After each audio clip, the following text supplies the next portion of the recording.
രാജാവാണെങ്കിൽ അതീവ സന്തുഷ്ടനായി. കാരണം തനിക്ക് പുത്രന്മാരില്ലാത്ത ദുഃഖത്തിൽ നിന്നൊരു മോചനം കിട്ടുകയാണല്ലേ രാജാവിന്.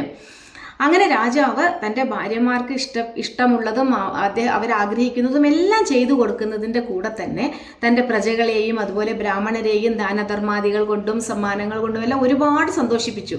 അങ്ങനെ രാജ്യം മുഴുവൻ അങ്ങനെ സന്തോഷിച്ചുകൊണ്ടിരിക്കുകയാണ്. അങ്ങനെ മാസങ്ങൾ കടന്നുപോയി. ഒരു കർക്കിടക മാസത്തിൽ പുണർദം നക്ഷത്രത്തിൽ ശ്രീരാമദേവനും അടുത്ത നാൾ കൈകേയിയുടെ പുത്രനായി ഭരതനും അതുപോലെ തന്നെ സുമിത്രയുടെ പുത്രന്മാരായി ലക്ഷ്മണനും ശത്രുഘ്നും ജനിച്ചു.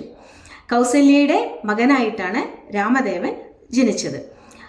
ശ്രീരാമദേവൻ ജനിച്ച ഉടനെ തന്നെ അദ്ദേഹം മഹാവിഷ്ണുവിൻ്റെ എല്ലാ അലങ്കാരങ്ങളും കൂടി ശംഖചക്ര ഗദാ പങ്കജങ്ങളോട് കൂടിയുള്ള ഒരു ദർശനമാണ് കൗസല്യാദേവിക്ക് നൽകിയത്. എന്തായിരിക്കും അല്ലേ, സ്വന്തം പുത്രൻ ദേവനാണ്, മഹാവിഷ്ണുവാണെന്ന് അറിയുമ്പോഴുള്ള സന്തോഷം. അതേസമയം കൗസല്യാദേവി ഒരുപാട് അദ്ദേഹത്തെ സ്തുതിക്കുകയും അതോടൊപ്പം തന്നെ ഈ രൂപം വേണ്ട, ബാലരൂപത്തിൽ കണ്ടാൽ മതി എന്ന് പറയുകയാണ് ഉണ്ടായത്. അങ്ങനെ ശ്രീരാമദേവൻ നല്ല ശ്യാമളവർണ്ണനായ അതിസുന്ദരനായ ബാലനായി തീർന്നു. ഈ 4 പേരും അയോധ്യയ്ക്ക് അത്രയധികം സന്തോഷം നൽകിക്കൊണ്ട് അവരുടെ ശൈശവം അങ്ങനെ കടന്നുപോയി.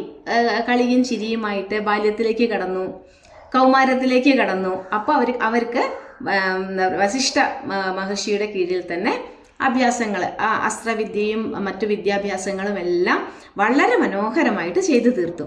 അങ്ങനെ അവർ കൗമാരത്തിലേക്ക് കടന്നു. അപ്പോൾ ഒരു ദിവസം ഇവരെ കാട്ടിൽ പോയിട്ട് മൃഗങ്ങളെ വേട്ടയാടി മഹാരാജാവിന് മുന്നിൽ കൊണ്ടുവന്ന് വെക്കുകയാണ്. അതായത് തങ്ങൾ അതിനുള്ള പ്രായം എത്തി എന്നുള്ള ഒരു സൂചന പോലെയാണ് അവിടെ പറഞ്ഞിരിക്കുന്നത്. പിന്നീട് ശ്രീരാമൻ അനിയന്മാരുമായി സന്ധ്യാവന്ദനവും അതുപോലെ തന്നെ പ്രഭാതവന്ദനവും എല്ലാം ചെയ്യുക, നാട്ടുകാര്യങ്ങൾ രാജ്യകാര്യങ്ങളൊക്കെ സംസാരിക്കുക.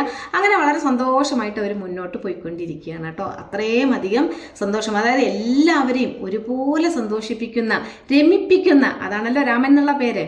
അങ്ങനെ പോയിക്കൊണ്ടിരിക്കുന്ന സമയത്താണ് അവിടേക്ക് നമ്മുടെ വിശ്വാമിത്ര മഹർഷി വരുന്നത്.